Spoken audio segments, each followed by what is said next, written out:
In this guide, I will be showing you guys how to fix Bluetooth icon missing from Windows 11. Let's get started. First up, click on the icons in the bottom right corner of your screen. Try pressing the pencil or pen icon, then click Add and check if Bluetooth is listed. If you find it, simply add it. If not, we will move to the next step. Search for Control Panel. Now at the top right, you're gonna find the option View By. Set it to large icons. Scroll down and find Power option. Click Choose what the power buttons do on the left. Now click Changes Settings and on Select Turn on Fast Startup.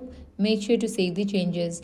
After that, press the search bar again and type Device Manager. Find the Bluetooth section and expand it by clicking the arrow to the left. Right-click on your Bluetooth adapter and ensure it's enabled. If it's already enabled, try right-clicking again and selecting Uninstall Device. After installing, remove the driver and confirm by pressing Uninstall. Once that's done, restart your computer by pressing the Windows icon, selecting the power button and clicking Restart.